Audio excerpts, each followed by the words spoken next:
Schreiben.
Still see.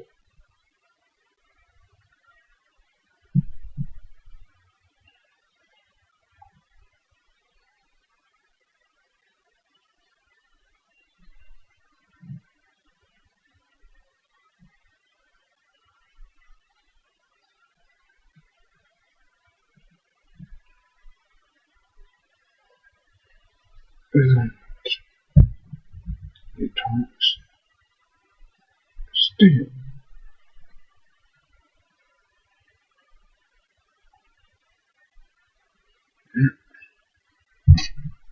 Wonderful.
Damn.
It's now not.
then our map.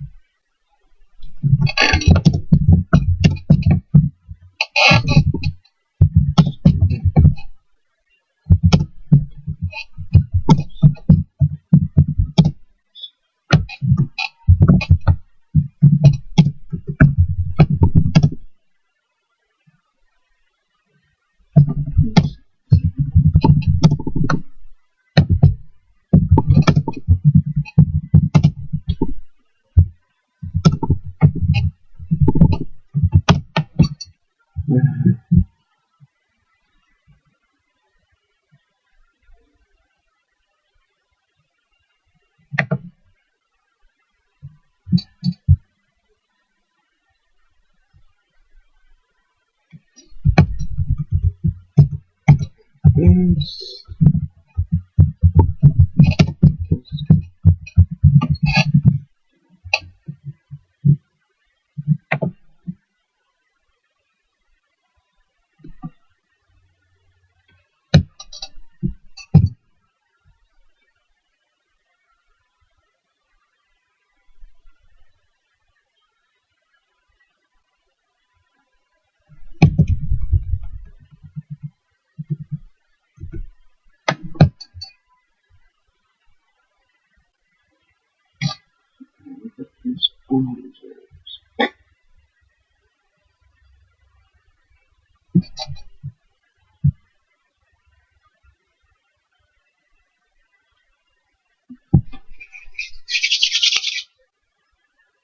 Yeah. The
anything.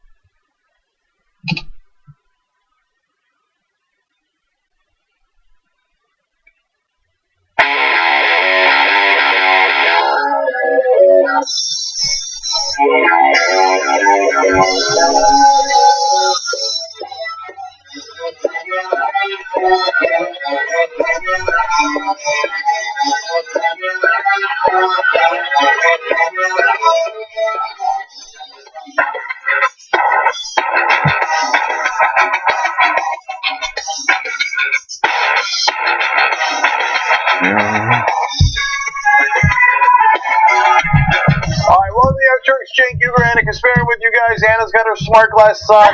She is, in fact, a professor. Okay.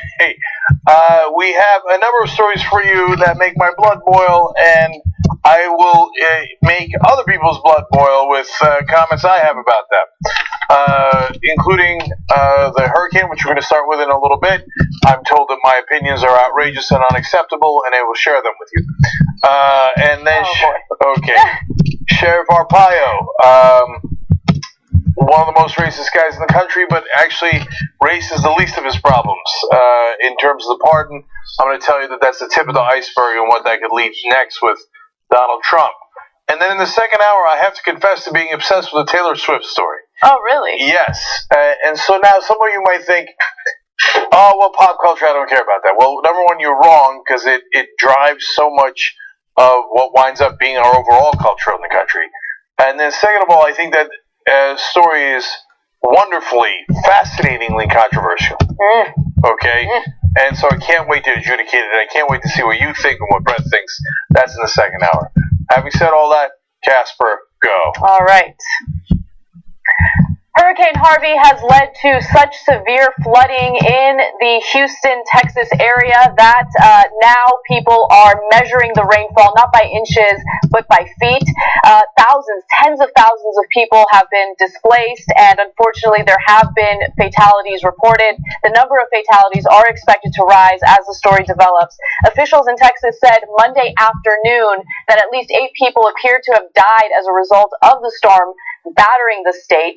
Now, as of those who have been displaced, officials are warning that the flooding would linger, and they're saying that more than 30,000 people would be forced from their homes. Shelters are at capacity. People are unfortunately being turned away as a result. 2 reservoirs were opened to release water to relieve the stress the downpour has caused in the region, which has seen as much rain in a few days as it averages in an entire year. That's according to reporting from the Washington Post. Now, just to give you some idea of how heavy the rainfall has been, parts of Harris County, which also includes Houston, were pelted with 30 inches of rain in the last 72 hours. And as a result, firefighters have had to respond to more than 4,000 water-related calls for service. Police rescued 2,000 people in the city, and another 185 critical rescue requests were still pending.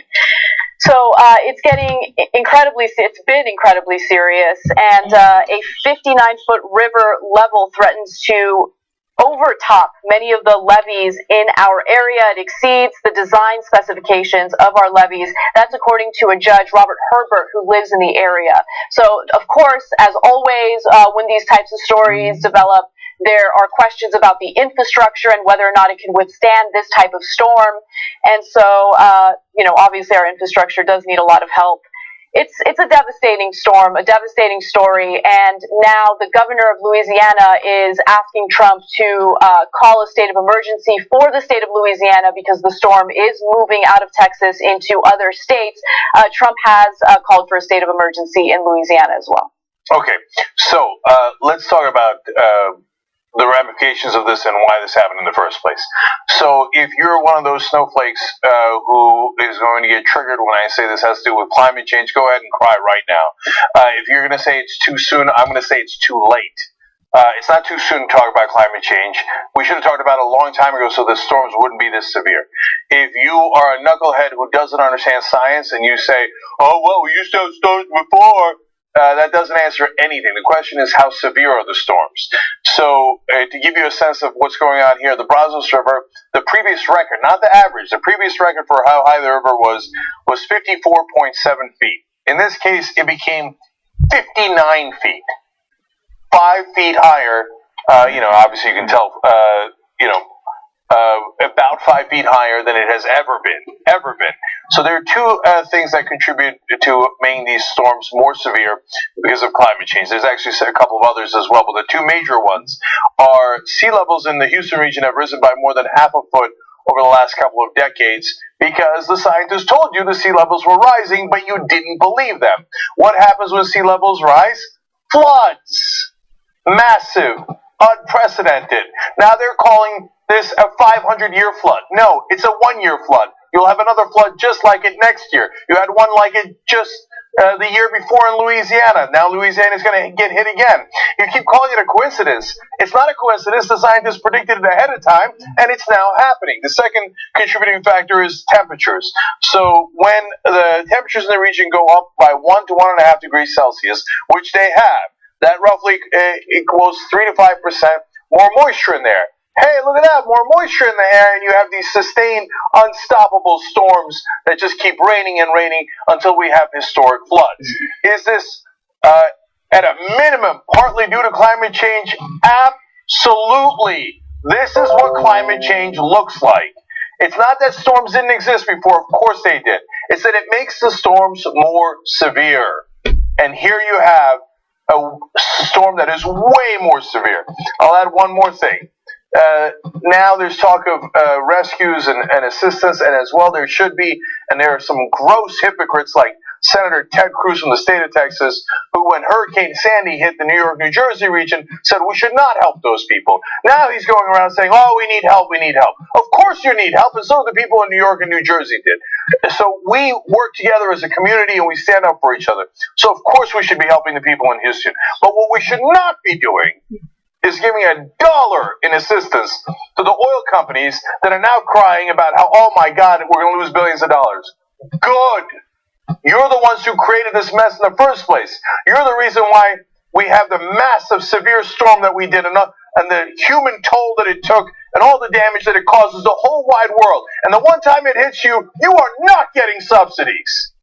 So they're going to, why do you think Ted Cruz is out there? Partly to get votes, I understand that. The other reason is, count down with me. I guarantee it, and we'll show it to you on the show.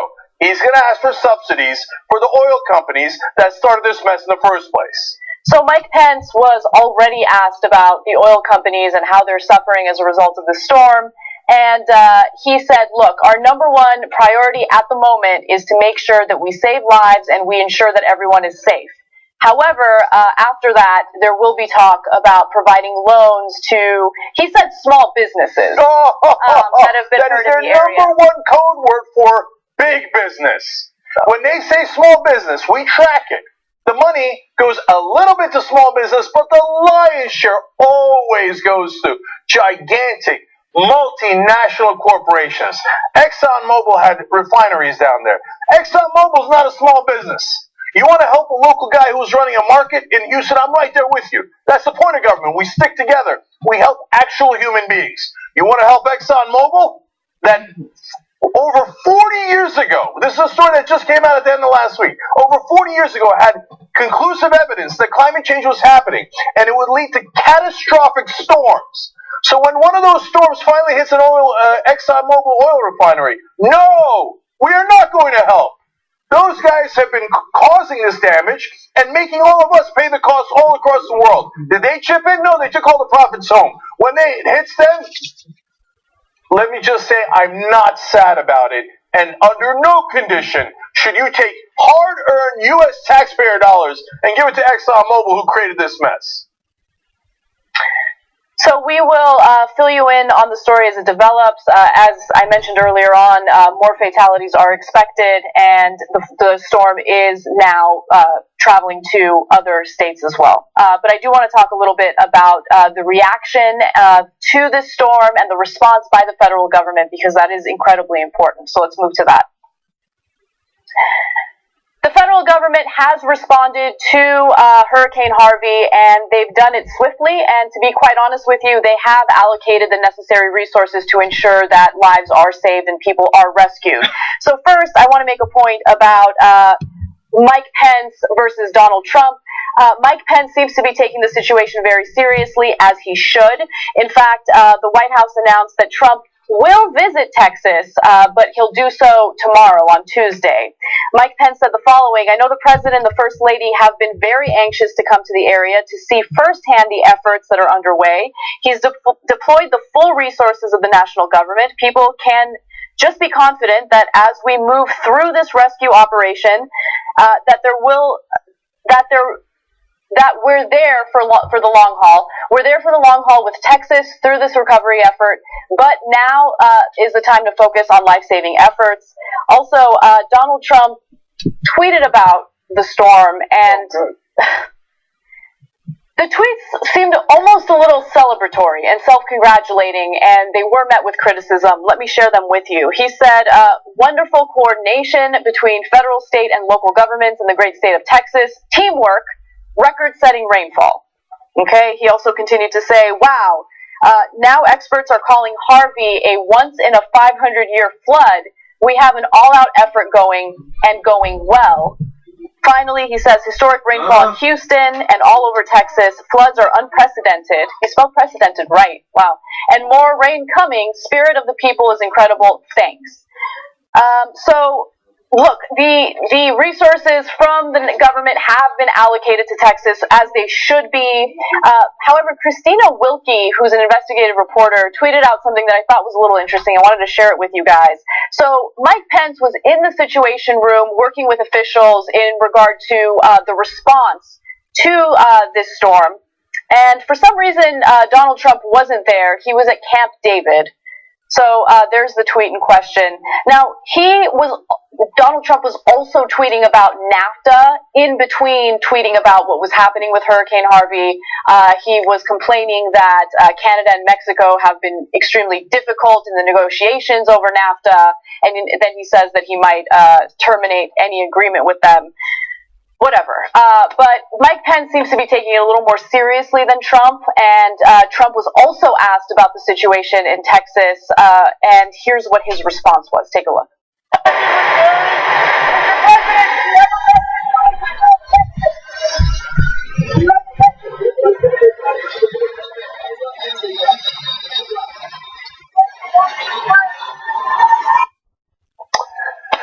Okay, so, look, I have different reactions to different parts of the story. First off, on the government reaction, I don't have enough information yet to be able to say what went right and what went wrong. So we obviously know that 8 lives have been lost, 30,000 are stranded, and there's been some great stories about how there's been rescue efforts, some of them led by governments, including local, state, and federal, and then there's been great acts of kindness all over Houston. So I think the jury's out on that, both for good and bad, so I'm going to leave that be for now. In terms of the Trump at Camp David by himself, look, more than anything else, it's symbolic.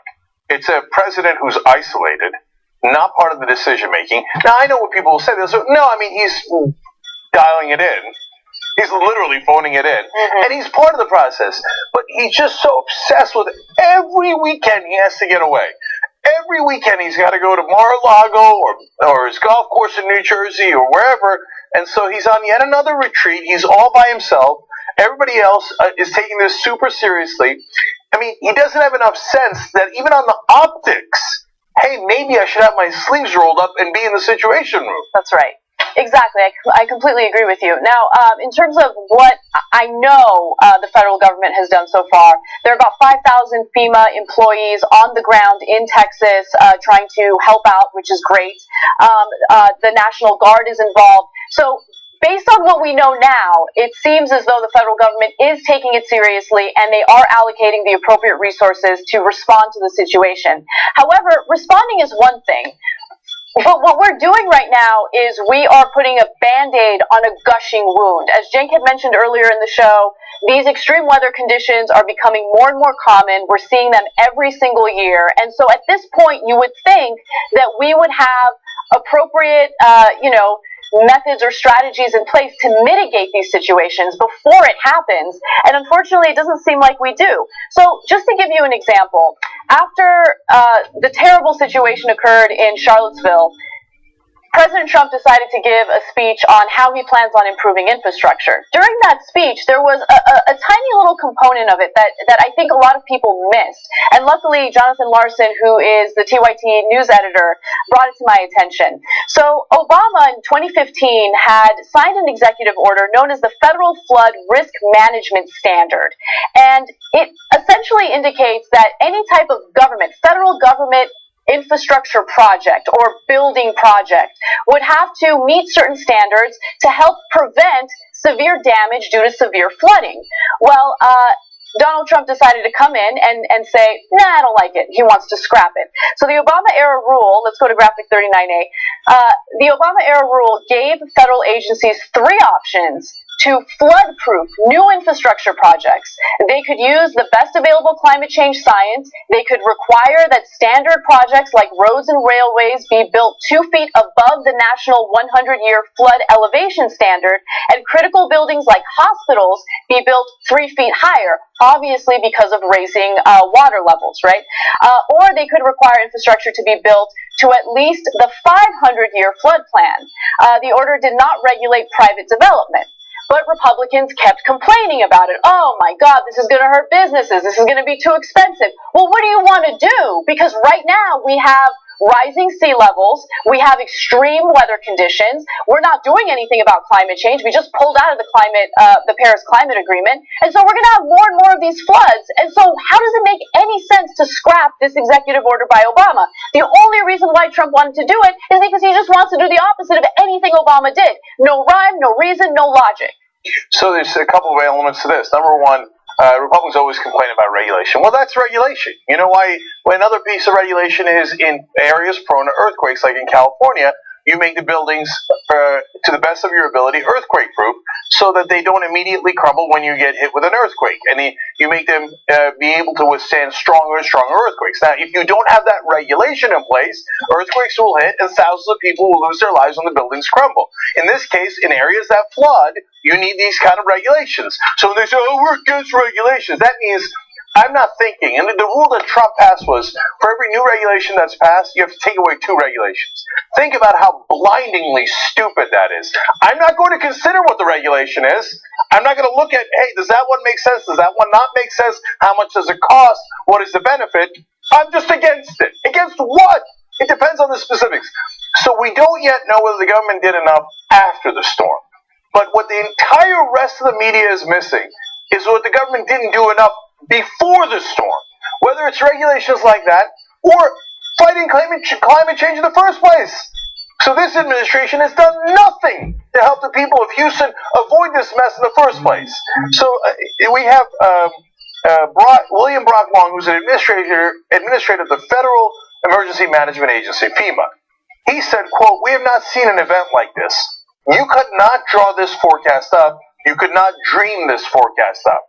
That's actually not true. Scientists have been telling you for decades now that exactly these kind of severe storms would happen. And when they did, Republicans came in, and yes, they are Republicans who are guilty. Let's not mince words. The mainstream media won't tell you that. No, I can't tell. One side is against doing something about climate change. The other side wants to do something. This one is clear. Some issues are not clear. This one is absolutely clear. So when severe storms hit, it is Republicans that are at fault for blocking any action on climate change. So the scientists told you this would happen, and what did Republicans do? They brought in snowballs to the Senate and said, oh, it still snows. Let's not do anything. Well, you don't do anything, and then you get storms like this. So the good people of Houston, we're going to try to help you because we actually believe in working together. We think that's the whole point of government. That doesn't mean the government can't do anything wrong. We think government does a lot of things wrong. One of the things they did wrong was they left you out there all by yourself. They didn't do any action ahead of time to make sure the storms didn't get this severe. And that was Republicans who did that. So know who caused this to you. Anyone who tells you otherwise is just, they're abdicating their responsibility. They'll say we're biased. No, those are facts. That is science. So when you call it neutral, oh, I can't tell. Was it Republicans or Democrats? Well, you're not a journalist. You're a neutral, Pravda-reading news actor whose job is to say, I don't know the news. I don't know facts. I don't know science. Gee, which side wanted to do something about climate change and which side didn't? I can't figure it out. If you can't figure it out, you shouldn't work in news. We know what went wrong here. And by the way, Abbott added one last thing that was weird. He's the governor of Texas, and I got no love for him. He's in the same exact boat as other Republicans. But as Trump is going to come visit somewhere way away from Houston, legitimate point about, hey, we don't want him to interfere in the research operations. Is a big deal when the president comes in and a lot of preparation. That's totally fair. He also had, I didn't say this, Abbott said it. He also said that he will not be getting into harm's way. So make sure that, I mean, it's raining out in Houston. So look, he doesn't live in those homes. The homes already got flooded, and they're going to get flooded worse. There's no harm that Trump could get into, but let's be careful. Donald doesn't want to get into harm's way. For God's sake, at least go to the Situation Room. At least pretend to get involved. All right, we got to take a break. Let's do that, and when we come back, some details on Trump's decision to pardon Sheriff Joe Arpaio. Oh, you thought I was angry in the last segment. Wait till you get a load of me in the next one.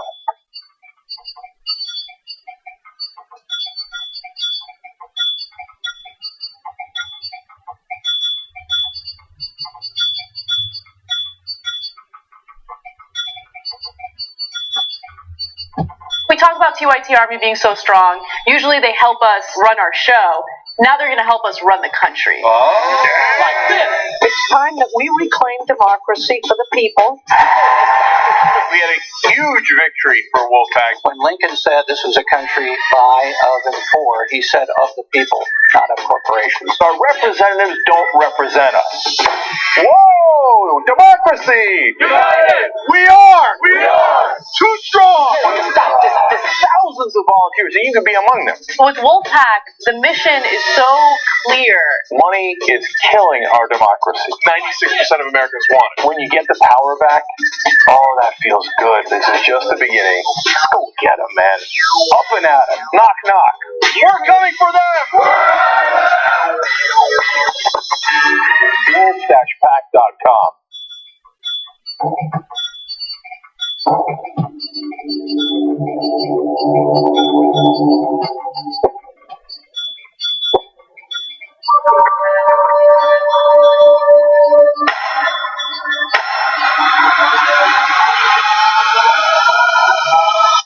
Complex subject. Nobody knew that healthcare could be so complicated. You said I had small hands? They're not smaller. I never heard that one before. Now, you guys are going to think, especially my early behind-the-scenes footage, like, I already went and looked at the comments in the member section. He goes, oh, he's high, he's drunk. I swear to you I'm not. Well, I just tell you if I am. Yeah. Right? And so I get goofy in the behind-the-scenes stuff. What's the need for the butter with this pretzel? This is already super fattening it up. You don't need to put butter on this thing. Why'd they make me do it, Vincent? Why'd they make me do it? Hey, I'm just saying that this is known as the rear end guy. There's no way that every person he knows doesn't call him the rear end guy. I want you guys to see if you could see the lightning bugs. Whoa. Light them up. Light them up. I will now watch you later. Mitzi, this is my cat. You know what his name is? Kiki Cat. Imagine him, isn't it? Hey, Kiki Cat. Kiki Cat. All right, this is Kiki Cat signing out.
All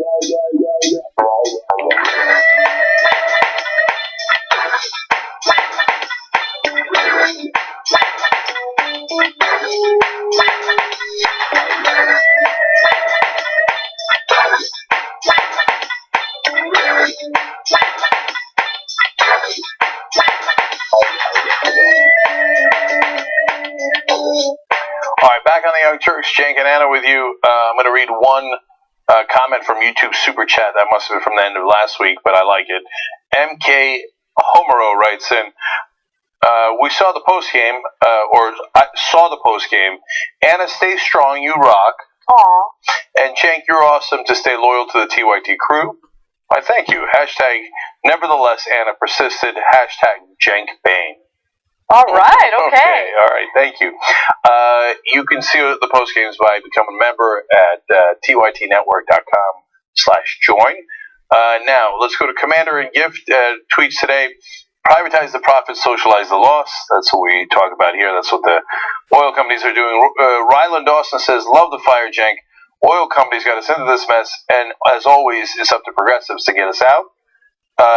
Dylan Lochner writes in, my dad's a firefighter from here in Sacramento and on his way to Houston, hoping he helps people, but also hoping he stays safe. See, that's what I love. So in hard times like this, when we all band together and, guys from Sacramento are going to help their fellow Americans in Houston, that's wonderful to hear. Just real quick, we didn't get a chance to really talk about it in the main story, but there was a woman who went into labor in the middle of the storm, and she couldn't get to the hospital. She couldn't even get out of her home because of the fact that it was so flooded. And so a private citizen showed up with his truck, or two private citizens, dudes, showed up with their truck. They tried to get her to the hospital, but because of flooding, they couldn't do that. And so they somehow managed to get her to a hotel. The hotel was like freaking out. They called 911. They didn't get a response for about 10 minutes. Finally, they did. They're like, how far apart are the contractions? They said 8 minutes apart. Give us a call back when the contractions are closer. I mean, how devastating and scary is that? And then finally, when they called back, they couldn't get the help that they needed. But somehow, miraculously, people showed up in a giant dump truck and put her in the dump truck and got her to the hospital so she could deliver the baby. I mean, insane. It was government guys coming in the dump truck, and they needed that, obviously, to make sure that they were above water. That's a great story. Michael Bento writes in, Trump going to Camp David and Pence taking the lead on Harvey's situation room is GOP preparing for his ousting. I don't know about that, but Norma GP writes in, Cenk, you're telling the inconvenient truth about climate change. Good job. Thank you, Norma. All right, what's next? All right. On Friday at 8 p.m., Donald Trump decided to send a press release to reporters indicating that he has pardoned Sheriff Joe Arpaio. Now, Sheriff Joe Arpaio was found guilty by a federal judge of federal criminal contempt of court, and that's because of the racial profiling that went on in his department in Maricopa County, Arizona. Now, Donald Trump had hinted that he planned on pardoning him, and he has done so. In a tweet, Trump wrote, I am pleased to inform you that I have just granted a full pardon to 85-year-old American patriot Sheriff Joe Arpaio. He kept Arizona safe. He did not keep Arizona safe. In fact, there were a lot of pretty terrible things that he did to individuals who weren't white simply because of the way they looked. Racial profiling happened to be one of them. A federal judge ruled in July that Arpaio had defied a court order to stop profiling Latinos for detention based solely on suspicions about their immigration status. So cops would just stop Latinos that they suspected of being in the country illegally and start harassing them, which you can't do. By law, you can't do. And so a court let Arpaio know that he can't do that, and he continued to do that, which is why he was found guilty of criminal contempt of court. Can I just, sorry, Anna, let me just jump in there for a second, because I want to clarify something that's really important. So, yes, there's the racial angle here, which is that he did not go after undocumented people in particular. He went after all Latinos. The Justice Department said he oversaw, this is a quote, oversaw the worst pattern of racial profiling by a law enforcement agency in United States history. So that is incredible. But I think even more important is the court told him, hey, listen, you're going after people for federal issues, not for county issues, but for federal issues, which is immigration. That's not your job. Don't do that. That's part one. So you have no business doing that. Number two, in order to go after people, in our system of government, you need some sort of suspicion, either a probable cause or reasonable suspicion to even investigate them. Mm-hmm. You need any kind of evidence that they did something wrong. But you're not doing that. What you're doing is you're going into Latino communities and rounding people up, even though you have no suspicion of them and you have no evidence. That is as unconstitutional as it gets.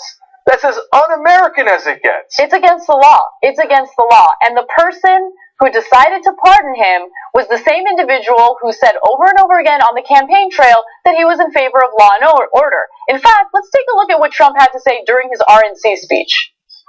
In this race for the White House, I am the law and order candidate.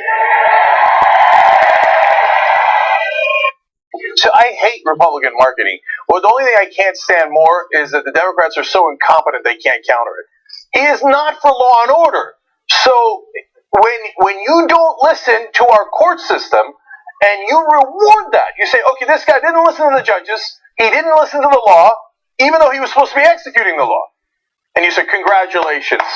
As long as you hate Latinos and illegally round them up, I don't care about the rule of law. And you know what? I'm not going to follow the regular pardon procedure. Yes, Trump has the ability to pardon people, but there's a procedure that you normally go through. No, I'm not going to follow the procedure. I'm not going to go to the Justice Department. I'm not going to make him apologize. I'm not going to make him do anything because what Trump just declared is, as long as you're a political ally of mine, you're above the law. Right, and keep in mind that historically when pardons happen, it's because that individual has some sort of redeeming quality, right? And in this case, I don't really know what the redeeming quality is. He hasn't explained it. And so even though he has been convicted of a federal crime, he doesn't have to deal with the same, treatment that convicted felons have to deal with. So for instance, Arpaio says that now he's considering running for office. And I was like, you're federally convicted. You're a convict. Can you do that? And you can. If you've been pardoned by the president, you can run for office. And so he says he's planning it. We'll see what happens. But again, the racial profiling is just the tip of the iceberg. In fact, the fine people at Maricopa County have paid tens of millions of dollars in fighting or paying for Sheriff Joe's legal fees. So keep that in mind. Also, let's go to graphic 23. He also infamously jailed hundreds of inmates in an open air facility known as Tent City under the intense Arizona sun. So he purposely made it an open air facility. In 2008, documentary filmmakers actually recorded him calling it a concentration camp. So he was super proud of himself. By the way, these are people who are detained because they're suspected of being undocumented immigrants, right? So in a lot of cases, they haven't even had their day in court yet, but it doesn't matter. They deserve to be in concentration camps. Also, Mr. Arpaio was found guilty of criminal contempt for continuing to illegally profile Latinos living in Arizona based on their perceived immigration status in violation of a judge's order. The president has the authority to make this pardon, but doing so at this time undermines his claim for the respect of rule of law, as Mr. Arpaio has shown no remorse for his actions. That's not something a reporter said. That's something that a Republican lawmaker said. That was a statement from Senator John McCain from Arizona. So, yeah. So now, why is he doing this? One, he never cared about the rule of law. I mean, he's been trying to obstruct justice from day one on the Russian investigations about his team to begin with, which leads us to the real reason he did this. Yeah, he likes Arpaio. So when Arpaio brags about concentration camps for Latinos, some of whom are perfectly innocent, and none of which he had evidence on to begin with, okay? Trump doesn't see that as the bug, he sees that as a feature. He's like, bravo. But that's not what this is about. The main reason Trump is doing this is he's testing his limits.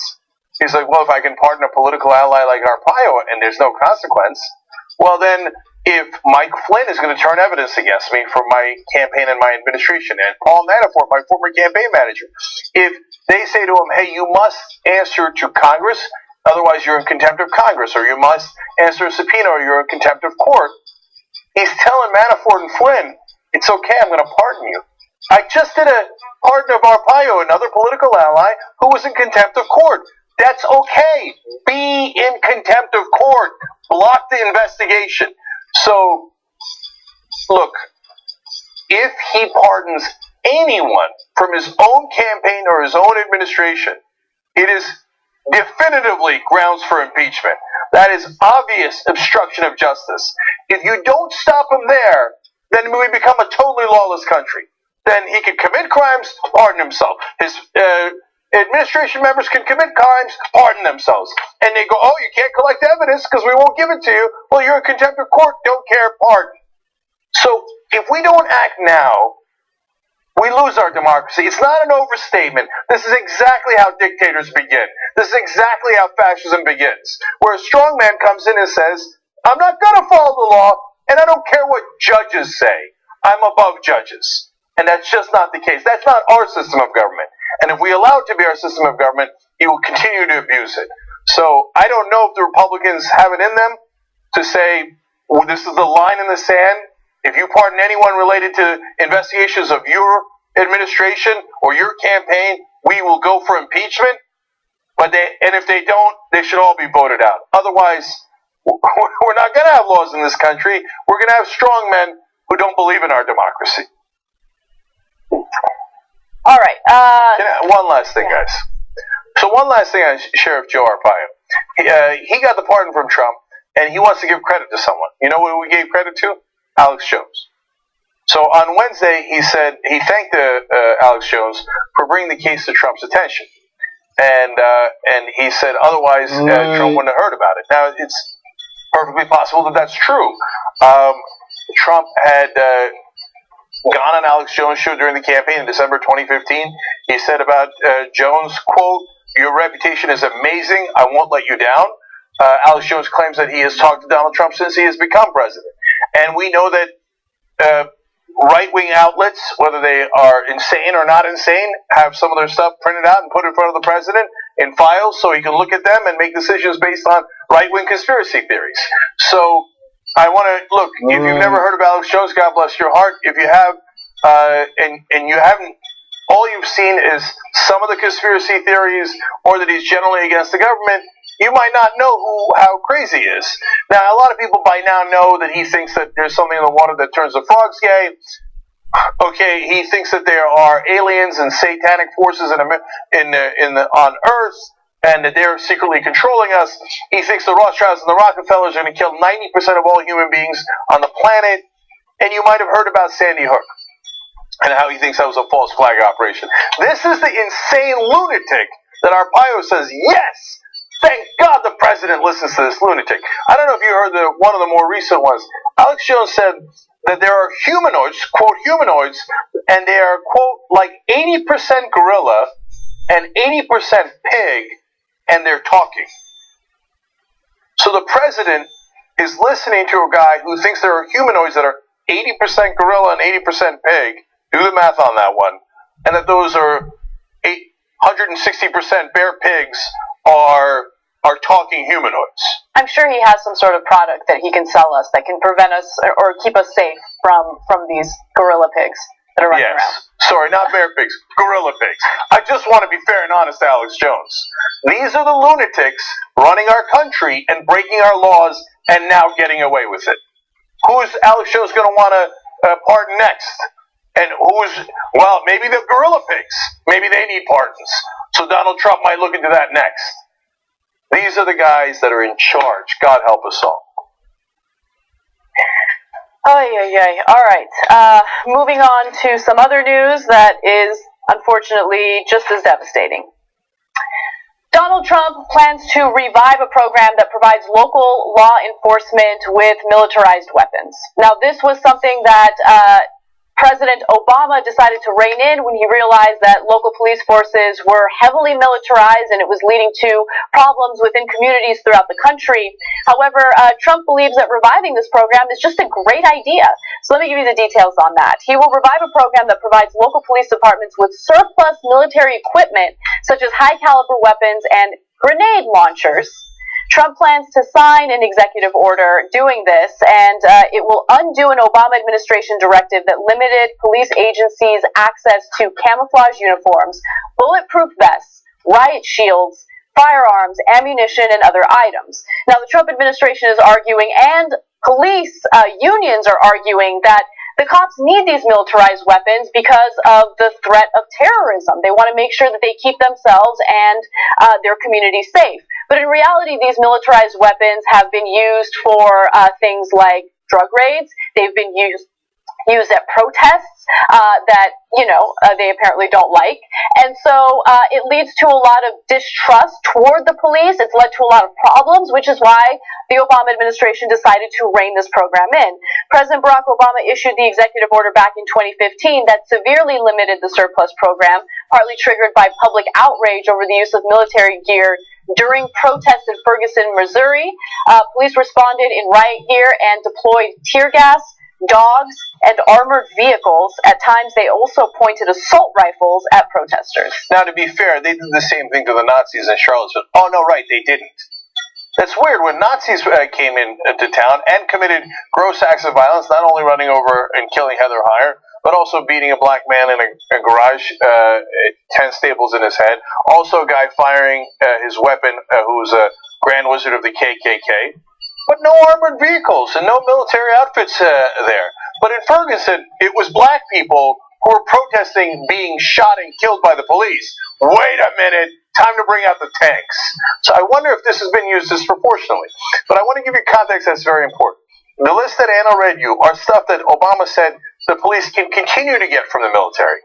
So yes, camouflage uniforms, yes, bulletproof vests, riot shields, firearms, ammunition, all those things you can still get under Obama's order. Just limited. Yes. Now, what you can't get is grenade launchers, bayonets. What on God's green earth are we using bayonets for? The terrorists, though. Okay. The terrorists are coming, so we need bayonets. Armored vehicles, weaponized aircraft and vehicles, firearms and ammunition of 50 caliber or greater to the police forces. Okay. So, look, we might need bullets that strong to, rip apart our, opponents on the battlefield, and, maybe you're firing over a great distance, and you're trying to hit the Taliban on the other side of the mountains of Kandahar. Okay? We don't need it in St. Louis. We don't need it in the middle of Iowa. We don't need it in the middle of New Mexico. And, okay, put the bullets aside. So maybe, oh, man, if there's protesters we really don't like, we should shred them like they're the Taliban. Okay, maybe you're in that camp. Grenade launchers? So, and you think, well, that's okay. They probably didn't ask for the grenade launchers. That's ridiculous, right? Wrong. They did ask for the grenade launchers. In fact, because of Obama's program, they brought back from the police 100 grenade launchers that had gone out to cops all over the country and 1,600 bayonets. Now, one of the reasons that Jeff Sessions gave for reversing this Obama order is, well, it'll help improve police morale. So, it'll give them nice toys to play with. The cops like to play with tanks and bayonets and grenade launchers. That'll help their morale. Really, where's the circumstance, other than the Nazis in Charlottesville where we didn't use it, where you need any of this stuff? In fact, I'm using that as a juxtaposition because it's so brazen. We don't even need it. But we don't need it in Charlottesville. Right. All we needed was police work in Charlottesville. That's right. We didn't need a tank. We didn't need bayonets. I didn't want anybody launching grenades at Nazis or anyone else in the middle of a crowded protest. Look, what the reality is this is a way that the Trump administration can further appeal to police unions, which is something that they want to do. They did get a tremendous amount of support from these unions. However, what the underlying issue is, and something that everyone should be kind of irritated about, especially if you consider yourself a fiscal conservative, is the fact that we have this military surplus, right? We spend so much money and waste so much money on defense that there are all these, weapons and all these tanks and all this military gear that we decide, hey, why don't we just resell them to local police departments and just keep spending more and more money on defense? When we spend money on defense, it goes to weapons manufacturers, private contractors. It has very little to do with actually keeping Americans safe. That surplus exists for a reason. We waste money on that surplus for a reason, right? That's what's really going on. And then who gets to suffer from all of that? We suffer as taxpayers, and then we suffer as private citizens who might want to hold authorities accountable and go out there and practice our First Amendment right of protesting. We're the ones that suffer. And one of the reasons that they gave for rolling this military goods going into the cops' hands is because it makes it look like you're an occupying force. And you're not supposed to be. You're supposed to be policing the community on behalf of the community that you serve. You're not supposed to occupy them. It puts you in the wrong mindset. You know what puts you in the wrong mindset? Having a grenade launcher. If you're a cop, what are you going to use that for? Can you imagine any scenario where, and they almost always use this for protests, where you would use a grenade launcher? Let's say you got guys hold up in a crack house, right? What are you gonna do? So launch an RPG into the crack house? That's insane! Even in the worst of situations. Oh, we got a guy who was shooting at people and he's holed up in a cabin in the woods. Really? You're gonna blow him out of the woods? You're gonna throw a couple of RPGs into the cabin? No, that's insane! America is not supposed to be a war zone. And they're turning it into a war zone. I know it's anachronistic and bizarre, but the fact that they asked for all those bayonets, and those bayonets, thousands of them, went across the country, just goes to the sense of absurdity and the insanity of this. Who are we going to bayonet in America? When are we doing a bayonet charge? And who are we doing it against? No, this only helps the defense contractors, and I guess the morale of not all the cops. There's a lot of great cops, but some sick guys out there who are like, oh, if I could just bayonet someone. Right. All right, we got to take one more break, and when we come back, we are going to show you a pretty disturbing video from Charlottesville. Someone opened fire, and police did nothing about it. And then Rex Tillerson, Donald Trump, a little bit of drums. You don't want to miss it. Drums.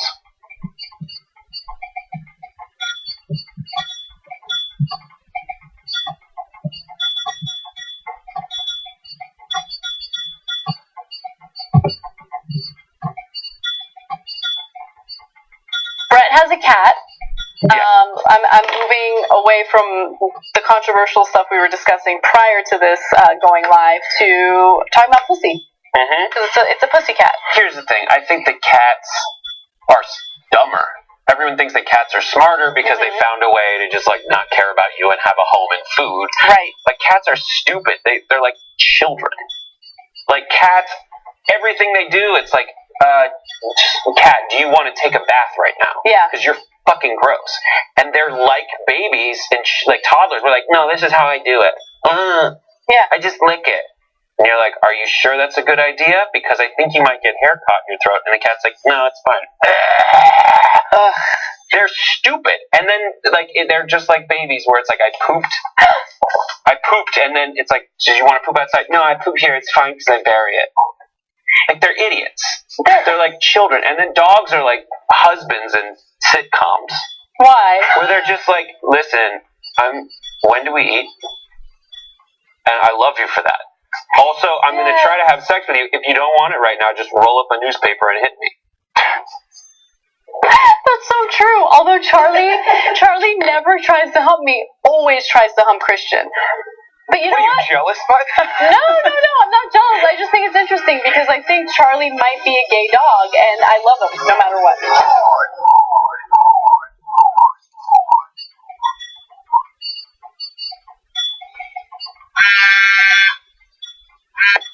Hey, what's up? Aaron, what do you like better? The rabies or the rabies? Go.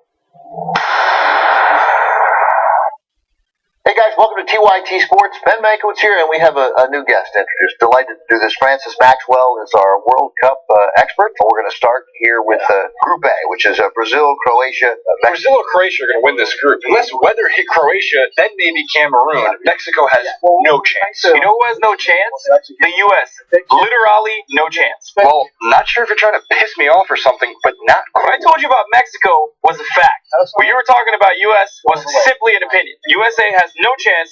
That's a fact. Of course they don't. I might have been mistaken, because in football, there's always a chance, even when there's no chance. Like I said, what you gave was an opinion, what I gave you was a fact. Calm the assholeness down. Like I said, in football, there are no facts about results. No one counted on Real when they blasted Bayern 5-0. No one counted when Brazil lost to Mexico in the Olympics. I was trying to be polite, but unfortunately, defensiveness got the better of me. Just like I said, the U.S. has no chance. Personally, I'm rooting for Germany. I just think maybe Brazil and Spain. Screw your BS. We all know it's Crimea for the win. Faster than anyone. Well, you can see it within the first 2 minutes. You're like, these guys are just, they're faster. Absolutely, I agree. And they've always had that speed about them. It's always been about speed, but it's always been about.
Alright, back in the Young Turks. I'm going to read you a YouTube super chat that doesn't make any sense, but I'm going to read it to you for a reason. J.R. McLaughlin writes in, for Johnny Pie's beard. Okay, don't know what that means. Oh, John's back. But that's why I brought it up. So John came all the way back from north of the wall to do the Game of Thrones review last night. So do the brother a favor and check it out. Okay, whether you're a member and you can see it for members, because you can get the network shows. So YouTube, tytnetwork.com/join. And by the way, we'll do. I'm going to go over my draft weekend. I was in New York, New Jersey area this weekend, and my celebration of America. All right. Okay, that's in the post game for the members, and then or just go to youtube.com/whattheflickshow to watch John and Matt and others do the review, including Brett, who's going to come here in a second, because it was an amazing, epic Game of Thrones episode last night. It was. Michael Napier wrote in, all those surplus military toys will do well with all this social unrest. That's exactly what we're afraid of. Okay, let me just tell you two more quick things about Arpaio, and then we're going to move on to the other stories, okay? So, two more notes on Sheriff Arpaio. One is that Donald Trump has not even considered pardoning anyone else. Of course, he didn't go through regular procedure in pardoning Sheriff Joe Arpaio of Maricopa County. We told you that the Justice Department said that he had committed the worst racial profiling in United States history. He had clearly defied a court order, but he got a pardon without going through any of the regular process, including the adjudication of his sentence. Normally you have to have a sentence before you're pardoned, but now USA Today pointing out that Trump has yet to appoint a new pardon attorney. He has not outlined his pardon policy for the Justice Department, and according to the Office of the Pardon Attorney, there are 376 people who have applied for pardons since Trump took office. The president has not taken action on any of them.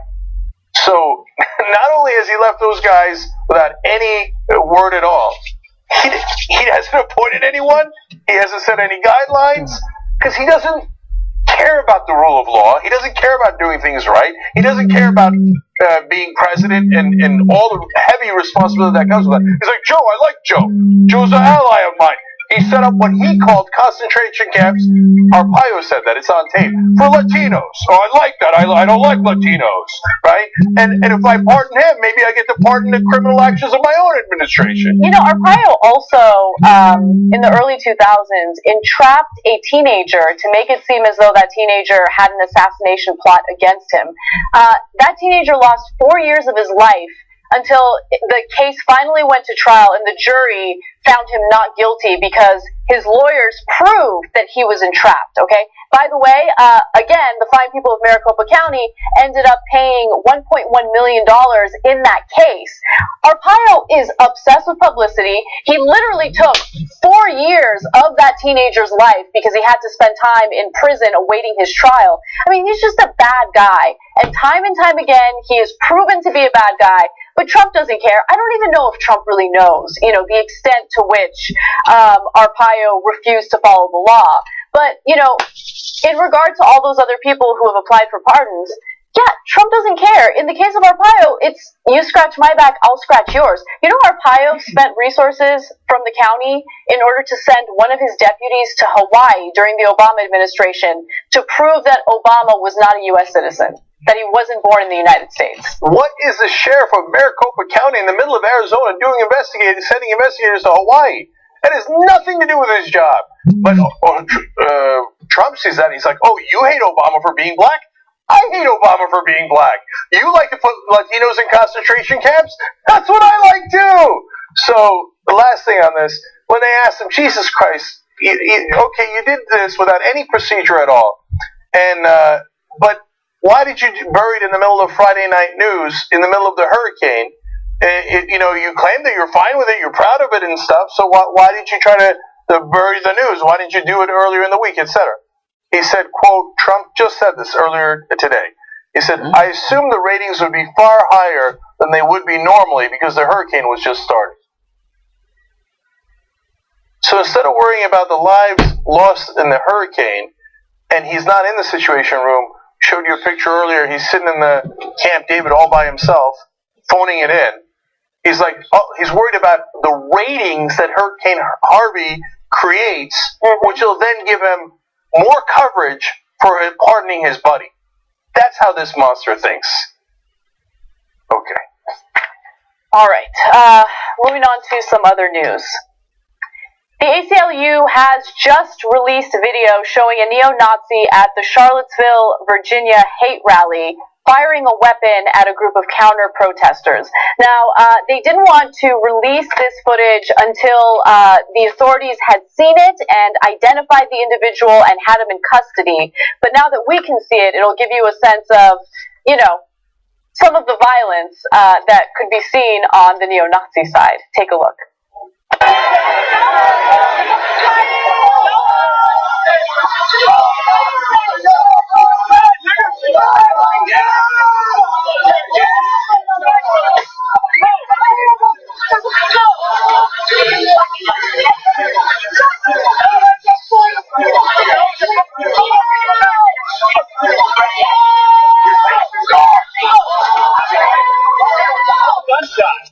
What's amazing about that video, if you pay very close attention, you can see cops behind the barricade about 10 feet away, and there was no reaction from them whatsoever. In fact, let's take a look at the next video. Again, pay close attention toward the back where you can see the police officials.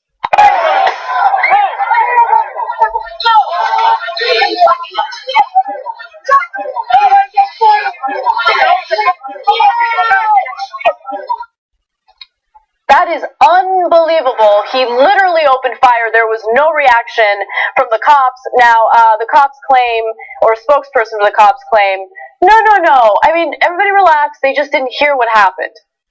They didn't hear a gunshot 10 feet away. Now, police did finally arrest the individual who opened fire. It's Richard Wilson Preston in connection to the incident. Wilson was charged with discharging a firearm within 1,000 feet of a school during the so-called Unite the Right rally on August 12th. He is in custody in Maryland. All right, listen. So on the cops' reactions, I remember tanks in the streets in Ferguson, but no, now if you're a right-winger, you just shoot people. Nah, whatever. Now, but I'm actually... like, I understand people's concern about that. I don't want to say I'm less concerned about that.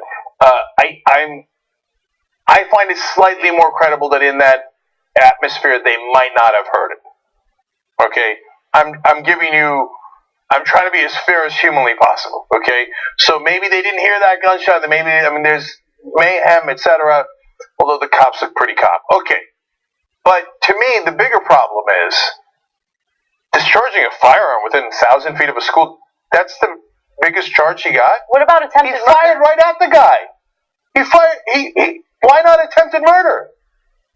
Why are we so incredibly soft on right-wing terrorists? Oh, wait a minute, Cenk. You can't call the guy terrorist. The guy's he says he's the Imperial Grand Wizard of the Ku Klux Klan. The guy he was shooting at was a black guy. He's like, oh, that guy's black. Here, I'll just shoot at him in the middle of the things. Oh, discharging a firearm. As if he was like shooting at some cans in the woods, but it happened to be in a school district. It makes it seem like it was like an accidental crime. He shot at a dude. He could have easily killed him or anyone else in that crowd. Did you see how busy that crowd was? In the middle of that, you take a shot? How is that not attempted murder? It's incredible. It's incredible that that's not attempted murder. People have gotten, harsher treatment simply for brandishing a weapon. And in this case, he shot a weapon. Luckily, he didn't kill anyone, but he attempted to. And he gets a much lesser charge than what he deserves. So you're right. I mean, it's the double standard that we see here is pretty incredible. But I do want to give the ACLU a lot of credit because they've been, pouring through any and all surveillance, including body cameras, in order to figure out who some of the perpetrators of the violence are, and they're making sure that those individuals get arrested. Also, keep in mind that police arrested Daniel Patrick Borden, who's 18, and Alex Michael Ramos, who's 33, in connection with the beating of DeAndre Harris. He's the black 20-year-old who was protesting white supremacy at that rally. And he was beaten. He was beaten with metal poles. Yes, with metal poles. To give you more details, a mob of white supremacists beat him with metal poles in a parking lot near police headquarters during the rally, leaving him bloodied with a broken wrist, deep gashes to the head, and a chipped tooth. Part of the reason why they were able to catch the perpetrators is because Sean King offered a reward for any information finding the suspects, and they did find the suspects. Look, I think a world of credit goes to Sean King for that. This is the right way to handle things. There was a crime committed. It's on tape. We showed it to you earlier. It's clear as day. 5 guys on one guy. They beat him with a metal pole. He's not armed. He's not doing anything wrong. He got 10 staples to the head, let alone all the other injuries that Anna listed for you. And Sean said, look, these guys are wanted. They're wanted criminals. So if you know who they are, help the police. So that's Sean King doing a great job, and now 2 of them have been found. I'm sure that the right wing will be like, oh, now you're outing people who are wanted by the cops. You should be helping protect people who are wanted by the police. What about law and order? Yes. So, and look, again, and I said it in the original video we did about it, I'm less tough on the cops for having the headquarters nearby. There was a gigantic protest. The cops are in the streets. It's not a normal situation where it's around the corner from the police headquarters and there's nothing else going on. There was some degree of mayhem going on. But all we're asking for is to do proper policing and bring people to justice afterwards. It's not too much to ask for. I mean, look, they shoot unarmed black guys all the time, and disproportionately so. It's not anecdotal. We've shown you the statistics and the evidence on it. And they get shot and killed, and they don't even have a gun. This Imperial Wizard of the Ku Klux Klan had a gun, used a gun in the middle of a crowded protest, shot it directly at someone. Luckily, he missed, and somehow it's like a minor offense. Did they go after him? No. Did they shoot him? No. Did they take any action? And part of the reason, let's be honest, it's because the right wing uses weapons. So, ironically, they call black protesters thugs, but they're unarmed, so they get crushed. And the right-wingers come armed to the teeth, and so the cops are like, I don't know, what am I supposed to do? When I rush in there, I could harm myself. The Bundy guys, these Nazi guys, the KKK guys, they all come in with heavy weaponry, and the cops get intimidated. Wait, I thought you guys were brave. I thought the whole thing was that you were supposed to, you've got a hard job. Well, that's a hard job. Go arrest that guy and then actually bring him to justice. Don't give me some nonsense about firing discharging a firearm within 1,000 feet of a school or a farm. Yeah. Attempted murder. Absolutely. And it is ironic that whenever it comes to those who are painted as the violent, dangerous thugs, it's never, the neo-Nazis that are heavily armed and, calling for, ethnic cleansing in America. It's always the minorities that are the thugs that we need to watch out for. It's amazing. All right, one final story in hour one. There have been some rumors indicating that Rex Tillerson and Donald Trump haven't been getting along. There's a little bit of saltiness in the situation. And recently, Rex Tillerson was speaking to Fox News' Chris Wallace, and he kind of added a little more fuel to those rumors. Take a look. Does that make it harder for you to push American values around the world when some foreign leaders question the president's values? Chris, we express America's values from the State Department. We represent the American people. We represent America's values. When the president gets into the kind of controversy he does and the UN committee responds the way it does, it seems to say they begin to doubt whether we're living those values. I don't believe anyone doubts the American people's values or the commitment of the American government or the government's agencies to advancing those values and defending those values. And the president's values? And the president speaks for himself, Chris. Are you separating yourself from that, sir? I've made my own comments as to our values as well in a speech I gave to the State Department this past week. Is Rex Tillerson the new Salt Bae? Because that's what it seems like. He's just like, there you go. There you go. There you go, Trump. Yeah. Fucking salt for you. Yeah. So now, Rex Tillerson is nobody's idea of a progressive. No. No. The former CEO of ExxonMobil. Wild hypocrisy on many counts. Remember, he's massively in favor of fracking. They started to do fracking in the town where he has his mansion. And he's like, whoa, not in my backyard. So I got no love for Rex Tillerson. But Donald Trump is such a monster, and his reaction to the Charlottesville situation was so racist that massively right-wing Rex Tillerson was like walking out of the room backwards, like, whoa, I don't want anything to do with that, man. That is him saying, I don't share the president's values. Insane. Okay, so the leaks from the White House continue, and they're still speaking to the media, and apparently it's been reported that one time recently after Trump had returned from a meeting on Afghanistan, a source recalled Trump saying, Rex just doesn't get it. He's totally establishment in his thinking. Okay. Now, Axios has a longer story about this, and that was one of the quotes in the story. There's three different possibilities as to the rift. Let me explain what parts make sense and what doesn't. So one is they're saying that Tillerson hasn't put time into to build goodwill with the foreign policy community in Washington, and that he has destroyed morale at the State Department. You think Trump's concerned that he didn't do his job right and didn't fill enough positions? That is not the answer. Trump is the height of incompetence. He's not going to turn around to Tillerson and be like, wait a minute, have you gotten more diplomats in place yet? That's not Donald Trump. That might be other people inside his administration who are concerned about that, but that's not his bone to pick with Rex Tillerson. Another thing that is overlooked, and it's in the Axios piece, but should be more highlighted, is their disagreement in places like Qatar and Venezuela.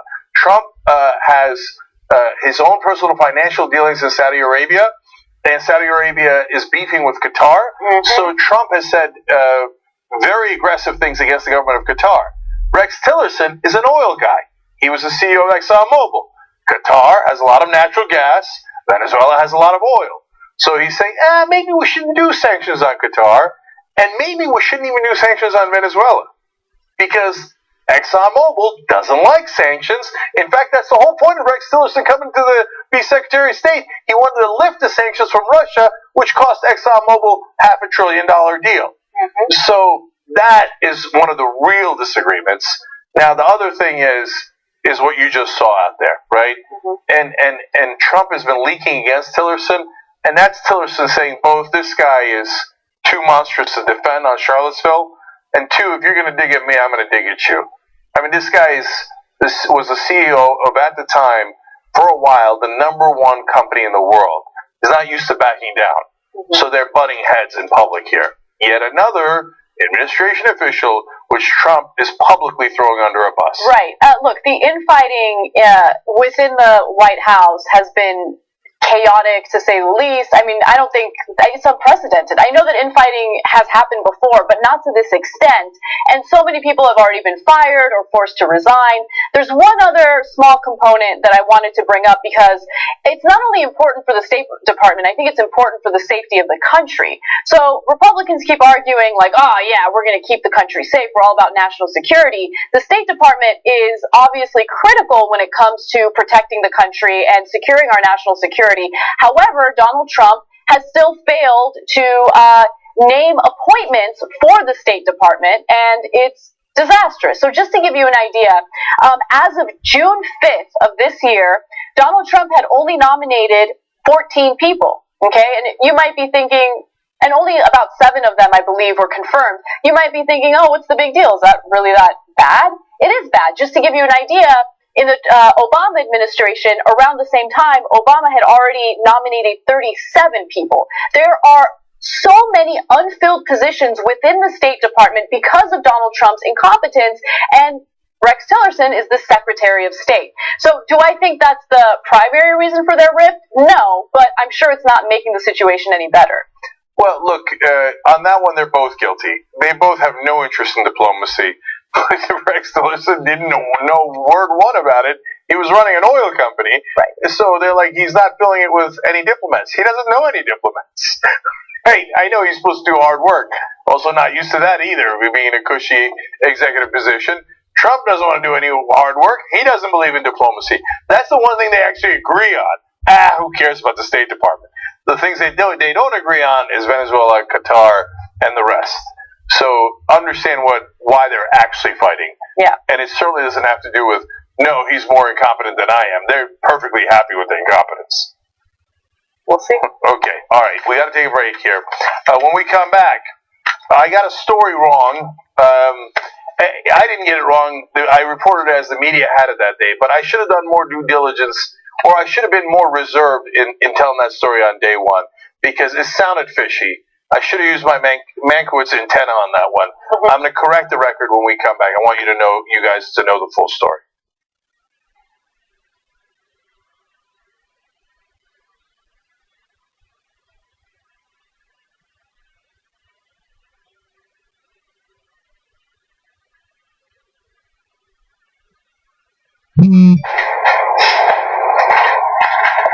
Hey, Al, I can't remember. Is there a specific blur we use for Miley Cyrus's butthole? Is it like a Gaussian or a mosaic or a compound? I'm Hassan Piker. Don't forget to follow me on Instagram at Hassan D. Piker and on Twitter at Hassan the Hun. And this has been The Breakdown. Was that good, guys? Okay. Not enough hashtag use. Hashtag abs, hashtag model, hashtag woke bay. Hashtag one black friend. I'm thinking more rings. I got them here. You need more accessories. Way more accessories. I don't know where to put them. Come on, throw these on. Woke bay, not sleep bay. More sexy, too. When's the last time you posted on Instagram? Too long. Come on, man. No, you need to post at least once an hour. What's the outfit of the day today? Is this what you're going with? No. We need more accessories. We need... This doesn't have anything to do. It doesn't. For your gay audience, man. Yeah, the gays love you, man. Oh, okay. What else? What else do I need to do? You haven't appropriated a culture in a week. We have like a kimono or something. Yeah, that looks good on you. Perfect. How many rings you got on? Do we have any more? I got 3 more. Yeah, can we get more rings on this? And when you're done, kiss the ring. Look at the camera. Kiss the ring. Maybe like a little wink. Islam's role in terrorism and all the post articles were doing well. I was in. How many likes did our last outfit of the day picture have? Only like 100,000. So I think that's where your focus needs to be. I hear you on all the blah, blah, blah social issues. We need to focus on followers. Kids in Yemen. We don't care if you sleep at night. Dab, dab. Okay, dab. There you go. More. Talk about yourself more. I'm Hassan Piker. Don't forget to follow me on Instagram. Yeah, be more into it. Instagram. This is important for me. Americans losing access to healthcare coverage. I hear you. Attack Tommy more. I've done it. So many. She shoots out of her living room now. It's like punching down now. We're okay with that. That's the brand. We made you. We got you verified. You're nothing without us. So I don't know what else I need to do here. Dude, just take off that shirt. That's exactly why Tommy Lauren is stupid. I hate you. I'm Hassan Piker. Follow me on Instagram. Hashtag Wolfman. Hashtag woke bay. Please follow me. Please.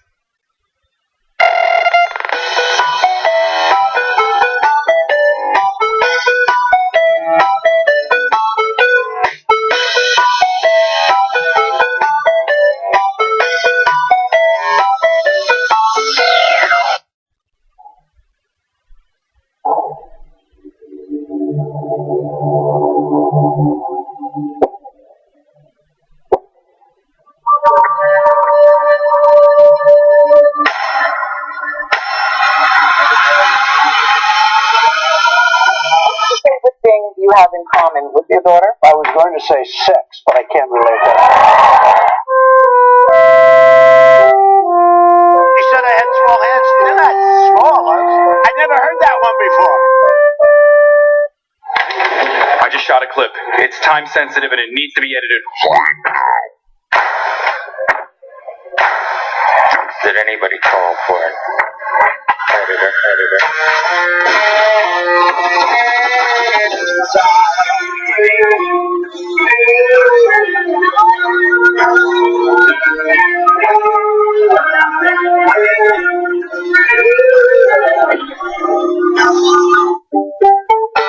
Need this in an hour. Shared editor too. Fuck you.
All right, back on the Young Turks. Cenk Uger, Brett Ehrlich. What is this? What's up, Brett? It's great. And Anna Kasparian. Hey, Brett, nice job on the Game of Thrones review last night. Thank you. Wasn't that amazeball? Oh, it's so good. The thing is, like, there's a lot of dark scenes, and we were watching it here with the backlight on, so I had to stand up to see a lot of the scenes, so it was just shots of my crotch. I noticed that. I found that alluring. Because I was watching from home. Yeah, I heard you enjoyed it, and then went on Facebook Live to do your own thing. Yeah, we broke records there on Facebook.com/whattheflick. For that channel, we had. You should go subscribe to that channel, but we had like 92,000 people watching that live. Wow, that's amazing. Yeah, so God bless. All right, let me give you a couple tweets here. Jimmy Brandon says, Philando Castile was shot and killed for just saying he had a gun. This man, the KKK guy in the rally, openly shot into a crowd at a black man. One side, guy gets killed. The other side, they don't even investigate in the beginning. And if you notice, there was a guy in the crowd going, he just shot at someone. Yeah. And still there's no action. Gabby asks, is there anyone in the Trump administration that he gets along with anymore? He's burned nearly every bridge with them and Congress. Let's hope to God that catches up with him. All right. Brett has an important correction on a story I bungled. No, I'm kidding. Go ahead. So there's an update. There has been more information that has come out. Reported last week, I believe it was, that Joshua Witt, who you can see here in this photo, who made a complaint that he was stabbed because someone in the place where he was, his story was that they went up to him and told him he was looked like a Nazi, and so they stabbed him. You may have seen the graphic photo that he uploaded of himself. We're going to go with the quote. Okay, so there he is, Joshua Witt. Next is the graphic photo that he showed. Lols, apparently I look like a neo-Nazi, so I get stabbed at. Now, that is his photo. According to a report, Witt had originally said that on August 16, he was exiting his car outside a Steak and Shake restaurant when someone approached him and asked if he was a neo-Nazi and went to stab him. He claimed he was slashed on the hand when shielding himself, and the suspect ran away. Now, the police found some problems with his stories. They found someone that fit the description of his, quote, assailant, but they had doubts that that was actually someone who participated in any incident. They also couldn't find video of the incident he mentioned. However, according to the report, police turned up video from a nearby sporting goods store, which depicted Witt buying a knife. Officials said investigators asked him about this on Thursday, and he admitted that he cut himself by mistake while in his parked car in front of the store, the statement said. So there you go. There's your update. I don't understand how he cut himself in a parked car. Like, he wasn't chopping onions or something. Yeah, no. So, first of all, let me just say that I reported on this story when I probably should not have. So, my bad there, guys, and I want to let you know. And the reason I say that is I was reporting what others were reporting, and I believe, let me leave out the name of the publication that we mainly relied on there, but that's what the police reports were, so it's not their fault, it's not necessarily my fault. Except for the fact that in the production meeting, we did have a discussion about this story, and some of the other folks in the meeting said, this doesn't look right? Let's hold off on this. But one of the reasons I did it is because if it was really a leftist who was attacking a guy because he thought he looked like a Nazi, I don't want to downplay leftist violence. And there's some today from Antifa at Berkeley, and it drives me crazy, and it is just as morally repugnant. Yes, the other side, it has fascists and Nazis. That doesn't mean we should sink to their level. It means we should fight back with every ounce of our energy, politically and morally, in every way, shape, possible. And I'm not one to go soft, but violence is a terrible idea. It's a moral idea. It's counterproductive. That's why I covered that story when it appeared that it was someone who was attacking someone who was right wing. But the rest of the team was right that there was something fishy about that story. And every once in a while, and in this case, it wasn't covered by right-wing sites. It was covered by mainstream news sites, okay? But every once in a while, the right wing will get a story, and they'll go nuts over it. Oh, well, how come the press isn't covering this, and this is amazing, and this is outrageous? And then you'll find out, no, it was not at all. And so, in this case, I think it's just one particular dude who was looking for attention. Look, we don't know with 100% certainty. We know the facts that Brett just gave you. But like Anna said, it doesn't look like he was chopping onions in his car. He went and bought a knife right beforehand. That we do know. Mm-hmm. It seems like he cut himself to get attention. Well, there's multiple ways to interpret the events. One is that he went and was like, before I get my steak and shake, let's make up a crazy story and play it out. So he goes and he gets it, cuts his hand, does the photo, and it's a nefarious thing. The other one is he accidentally cut himself, and then afterwards he posts this thing he thought was funny, like, now I'm a Nazi, but then he runs with it. Either way, I think the takeaway is violence isn't good. Mm-hmm. And whether this was the right story to report on or not, or it was reported too early or too late, I think the concern that violence undercuts any claims towards some kind of moral authority is worth bringing up. Right. It's unfortunate that the facts of the case change from one day to another, but I think the priority being making sure that violence isn't something that we do because you lose authority after it is a good point to make. Absolutely, I agree. And it's also an injustice that Steak and Shake doesn't exist in Los Angeles. It does. It will. Soon. Oh, awesome. Steak and Shake, there's one in Torrance. There's also going to be one pretty soon at the Los Angeles International Airport. Awesome. So you don't have to cut yourself to get it. Out of Terminal 3, I believe it is. Yeah. But one other reason why that it was in the news and maybe that put it into this guy's head and made me cover the story was because we just done the story about how Macklemore had a quote-unquote Nazi haircut. That's right. what people were accusing him of. He had no intention of cutting his hair that way. And by the way, ever since we did that story, I'm looking around in the streets. A lot of people have the same exact haircut. I don't think that's a Nazi haircut. That's what I was saying at the time. And Macklemore had changed his haircut anyway. So bring it down with the Nazi haircut nonsense, okay? Yeah. You know how you can tell somebody's Nazi? If they're wearing or have a tattoo of a swastika, okay? Otherwise, don't make assumptions. And in the case of Joshua Witt, don't do any self-violence either and be a jackass and try to get attention because sometimes the cops do good work. They find out and then you go to jail. Okay, we're going to move on to a different story. There is an image floating around that has kind of come to define people learning about the Houston hurricane, Hurricane Harvey. Here it is. This is a photo you may have seen. It's people at La Vida Bella Assisted Living Center in Dickinson, Tennessee. And in case you can't see it there is water covering everything. And there are senior citizens sitting in water. If you're wondering how it came to be, what it is of that senior center run by Timothy McIntosh's mother. He received that photo from her and then didn't hear anything from her after that, according to Time magazine.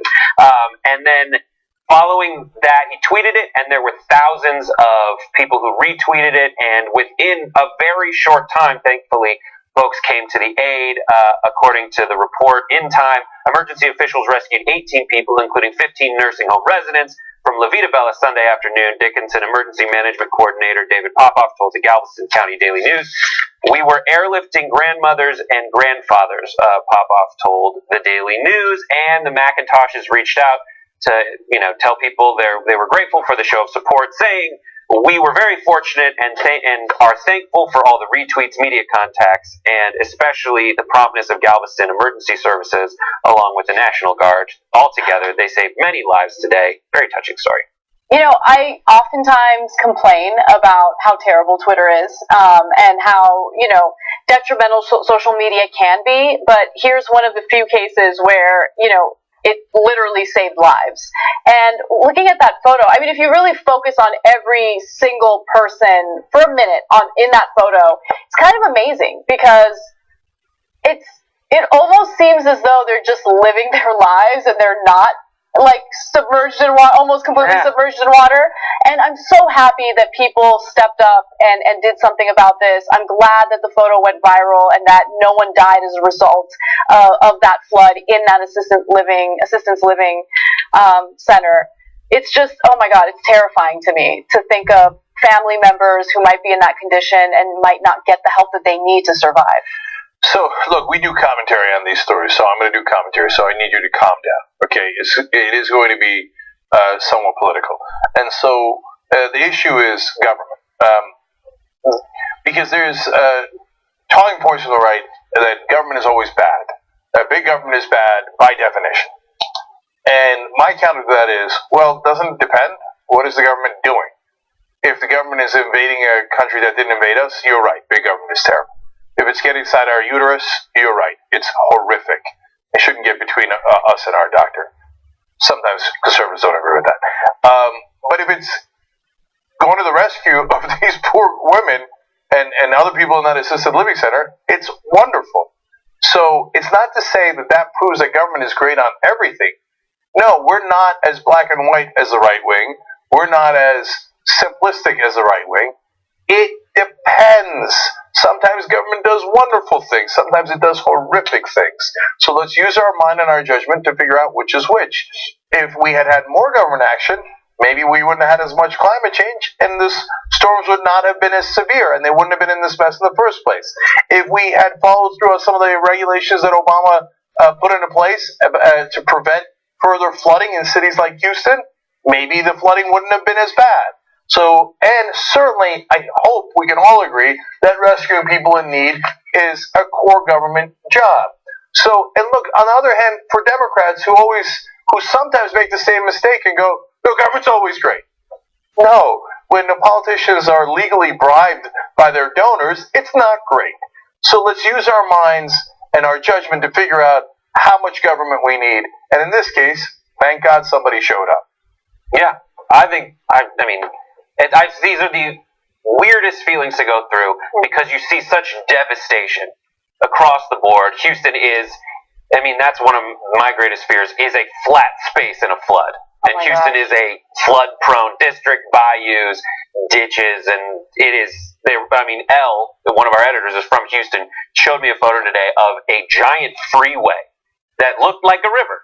Mm-hmm. And it looked like a river because there was a little bridge about this high over the water, and it looked like you could take a nice little walk over the river. No, that was a freeway, and that bridge is supposed to be tall enough so you could drive a semi-truck underneath it. It is terrifying. Right. And then you see these these grandparents who are in an assisted living center that they themselves need assistance. It was great to see that they got out of there, but I mean that's a nightmare to me. So I wanted to make this point when we did the original story about the hurricane, but I didn't get an opportunity, so I wanted to make that point now.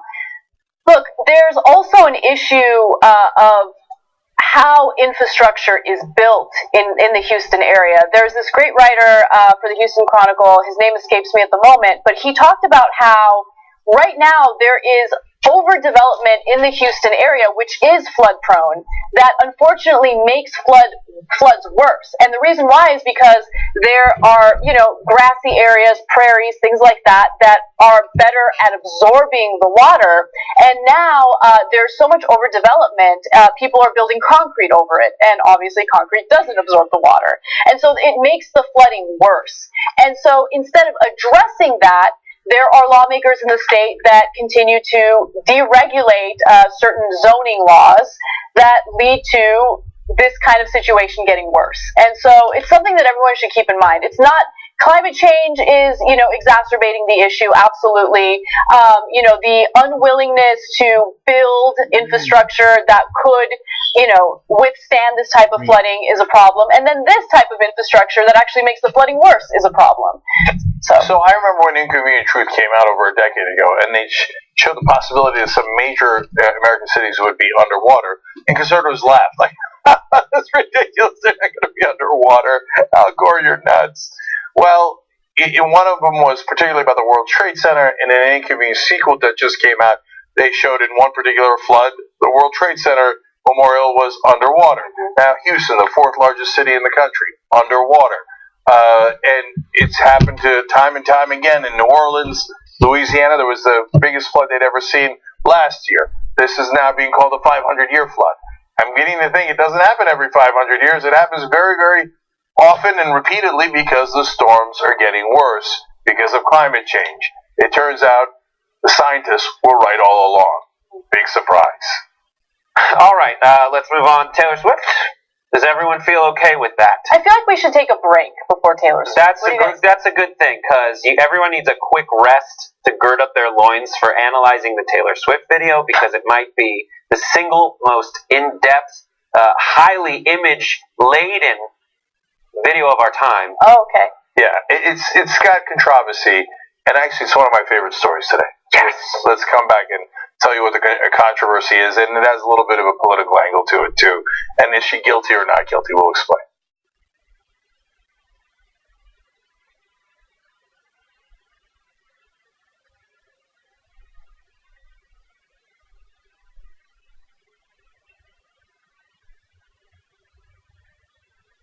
I got a bunch of things to go through. No Republican would have ever voted for Bernie. He would have done worse than Hillary Clinton. They're so miserable. All right, I'm going to stop myself. Before I say things that are offensive. If I ran for office, and that would be a trippy day, right? I'd break even more rules than Trump. If I had all the money in the world, I would enjoy that. We have a great show for you. Steve's answer is C. Dave's is A, and the correct answer is, of course, B. You guys are the worst. Here's the story, and it's not funny. It seems just comically unfair and ridiculous. The Democratic Party just sucks right now. It just sucks because it doesn't know what it stands for.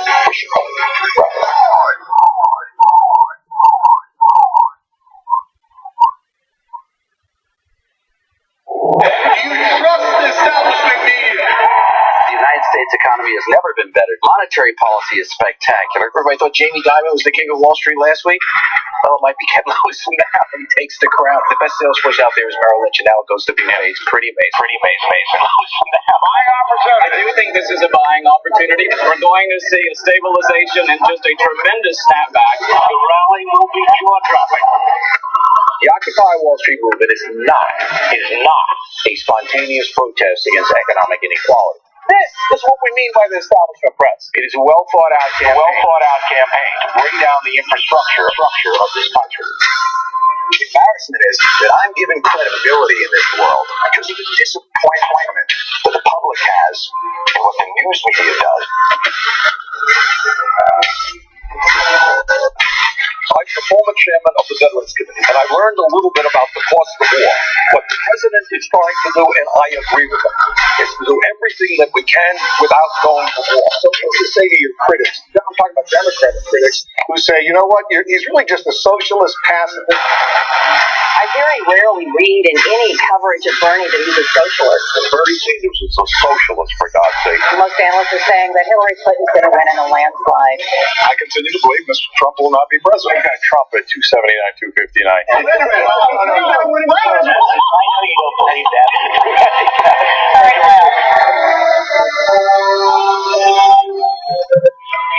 We're not going to be polite anymore. You know what we're going to do? We're going to fight back. Fight for a free and independent media. We're done with politeness. We fight back. We are going to put together the best investigative reporting team in the country. You like Jordan Chapman in the field challenging Democrats? He's the one that took down Donald Brazil. Thank God for that. Give me 10 Jordan Chapmans. Look at the damage I can do. TYT will give you the 4 horse, and we will let them gallop. Help unleash real journalism in the country. You don't need anybody else anymore but you guys. TYTnetwork.com/go. This is going to be amazing.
Turks, Benjamin Brett and Jimmy Rivera are our members of the day. TYTnetwork.com/join to join us, become a member. Today in the post game, I'm going to tell you about my fun, wild, crazy weekend in New Jersey, where we drafted our teams. But really, it's a story about America and my love for this country. Okay, so this got said in the post game. I do have a couple updates for you guys, real quick. Okay, so I actually wanted to, we did 2 stories earlier in the day that I decided we need petitions on. So I want you guys to help us on this, okay? So in the case of Hurricane Harvey, I want people to be helped. When I mean people, I don't mean corporations. I certainly don't mean the oil companies that already have all these subsidies and caused the mess in the first place. So we're doing a petition on the Young Turks. What it says is no federal or local assistance should be given to oil companies to recover from Hurricane Harvey. So that is tytnetwork.com/Harvey.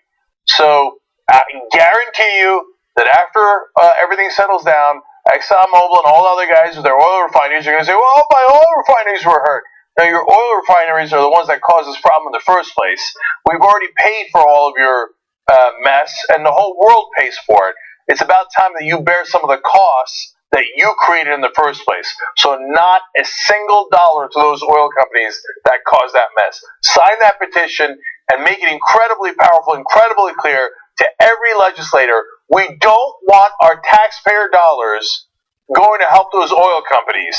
We want it to help actual American citizens. All right, now the other issue was the one of the pardons, okay? So I want everybody to be clear on this, so we're doing a petition. I think that Sheriff Joe Arpaio being pardoned was outrageous. But if Donald Trump starts to pardon his own campaign officials and administration officials, that is clear obstruction of justice, and he should immediately be impeached. TYTnetwork.com/pardon is the website here, and the link, and we'll have the link down below. If Donald Trump pardons anyone from his campaign or administration involved in the Russia investigation, he should be impeached immediately. So we're not saying impeach right now. I'm being very clear about it. But if the lawlessness that he demonstrated with Arpaio and letting him ignore court orders is now brought over to his own administration, then we do have an impeachable offense. Not that he can't do pardons, but that he is clearly obstructing justice and saying anyone who is being investigated should not work with the FBI, should not work with the courts, and I'll pardon them later. We can't have that kind of lawlessness in America. We need petitions like this to be gigantic, so you make it clear to Republicans and Democrats alike. Do not tolerate him actually pardoning his own team. If he does that, that should be grounds for impeachment. Okay, now let's go on to Taylor Swift. Finally, something important. All right. Taylor Swift just released the music video for her song "Look What You Made Me Do," and it's garnering its fair share of controversy, not just in the normal, musician circles, but also in the larger discussion, in one instance, of domestic violence. But let's first take a look at some stills from that video. Starts in a graveyard, and there's a lot of little images nested. This one's Nils Sjoberg.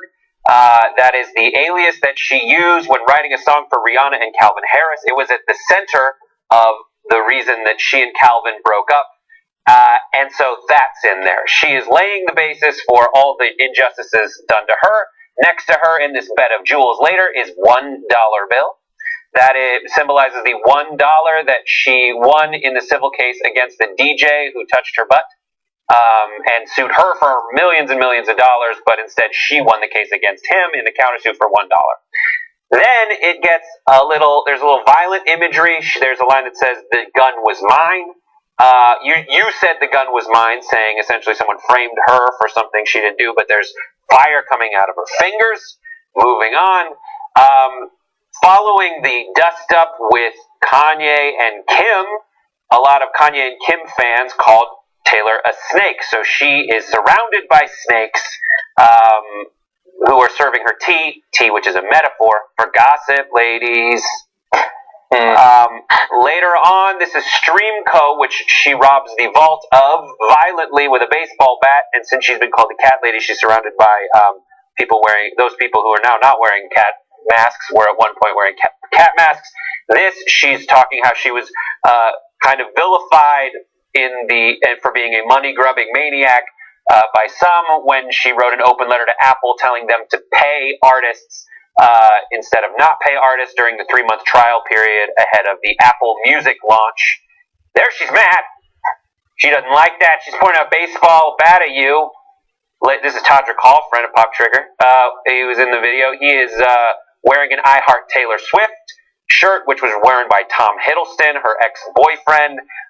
This kind of setting up all the reasons that she has been victimized in the past. And she continues, you'll see another image, her on top of all the images of Taylor Swift. It's a mountain of Taylor Swifts. You'll see from a different angle her looking down at other incarnations of Taylor in the past, from the guitar-wielding country music sweet star who cried a lot to various other, like the Red album era. I thought you were going to say Red Wedding. The Red Wedding.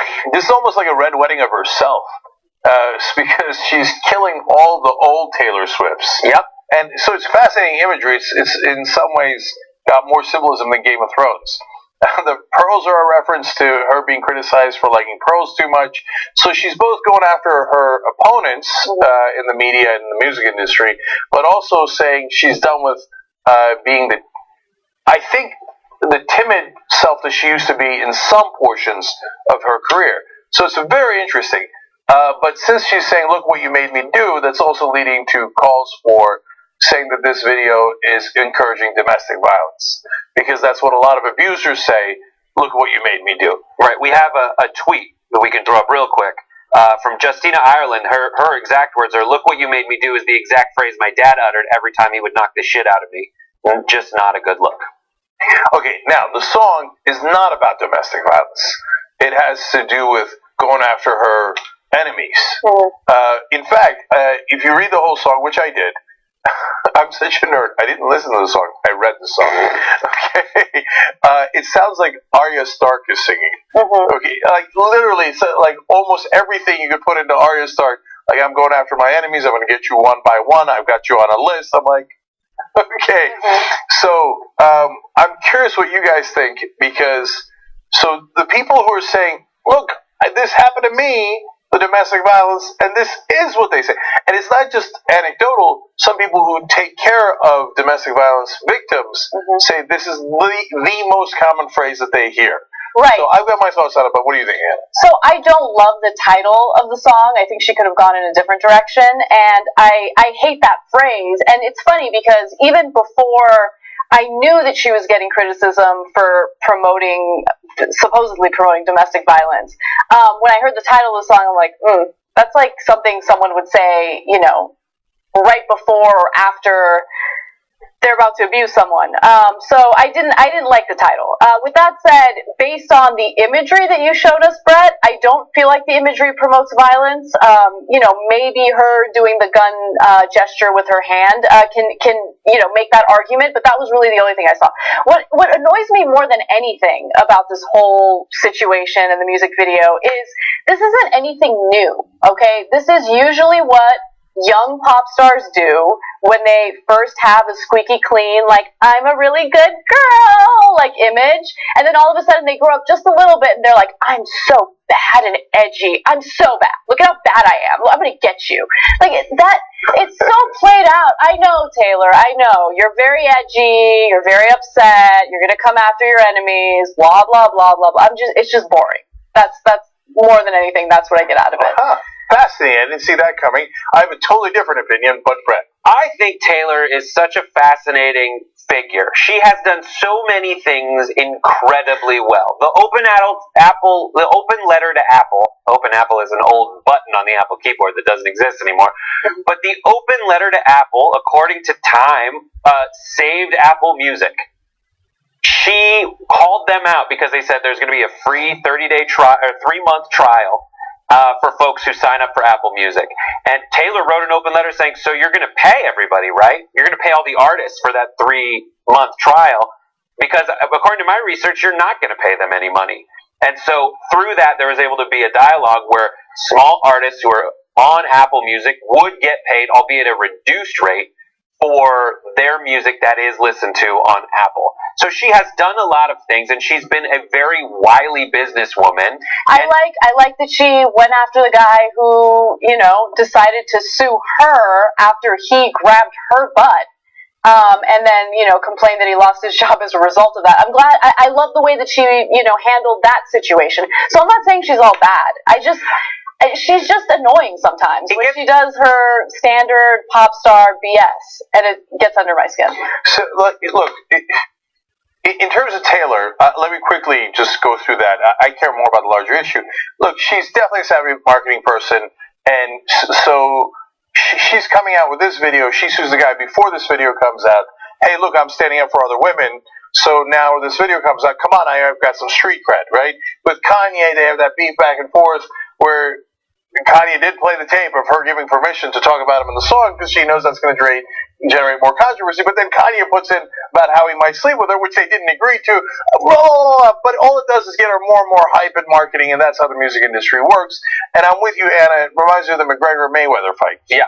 Super annoyed by all that fight, like, oh, we hate each other, we're going to say this about, oh, you're a bitch, no, you're a bitch, and all this stuff. And after the fight, they hug. And they're like, oh, that's good sportsmanship. Partly they were just faking it to get more money from you earlier, pretending to be angry at each other with God knows, so much of this is fake. It's so annoying. Having said that, I think the more interesting part is the people who went through domestic violence getting quote unquote triggered by that. This is where people would go, oh yeah, you're soft. Well, they went through domestic violence. They're not soft, and so for them, their reaction is perfectly normal and understandable. On the other hand, I don't think that there's anything wrong with the song. So I'm not sure how to resolve that. So she's not talking about domestic violence. She doesn't mean to trigger people who've had a bad experience with that. And we're holding her to a double standard. Because Dr. Dre has a song about "Look at What You Made Me Do." Almost exactly the same thing from the Chronic album, right? You went and turned me back into the old me, and how he went back and was gangster. And he has a lot more of that song than a finger with fire coming out of it. I know, but I mean, look. First of all, rappers like Dr. Dre have been criticized for their lyrics and for promoting violence and the way that they treat women. It's not like they've been treated with kid gloves, you know. Fair. So, and so while the lyrics are fine, it's weird because the song is about, you know, getting revenge on people who have wronged her. Like, getting revenge how? You know what I'm saying? Like, that, when you're using baseball bats and you're doing, like, gun gestures with your hand, that does trigger people. So I get it. I get the people that are looking at that and they don't like it. Well, yeah, I hear you. But first of all, I had no problem with the bat, no problem with the fingers. She had like a knife that she was wielding somewhere. That in a different video. Yeah. And she also blew people up in a different. Bad Blood has tons of explosions. It looks like a Michael Bay film. But when Joe Pesci uses a bat in Goodfellas or a phone or whatever he's meeting with people with, we don't go, oh, he's sending the wrong message because that's a male and he's supposed to, and it's a cool gangster movie or etc. But Dr. Dre does get the criticism. You're right about that. And now Taylor gets the criticism. So, right. Yeah, look, if you pretend like you're going to be a bad girl, then you're going to get criticism for being a bad girl. It just comes along with the territory. This was such a well thought out video with so many images in it, and we went through them all, and it's fantastic to watch and really like intellectually engaging to unpack. That said, the premise of "Look What You Made Me Do" is one where you're giving up responsibility and pinning it on someone else, and that's a weak position. Because if it's your decision, you need to come at it from a different reason. It's like, I'm out for justice. That there are lines in this that's like, I got mine and now you'll get yours, which is more of a, like, if you did something wrong, something bad's going to happen to you. But she has another line later where she says, I'll play the actress in your bad dreams or something like that. And that is more like she's moving toward the role of the villain more than she's actually going to do things that make her a villain. So I think it's more complicated than that, but I do think on its face, "Look What You Made Me Do" is a weak rhetorical position for anyone who's making a large statement.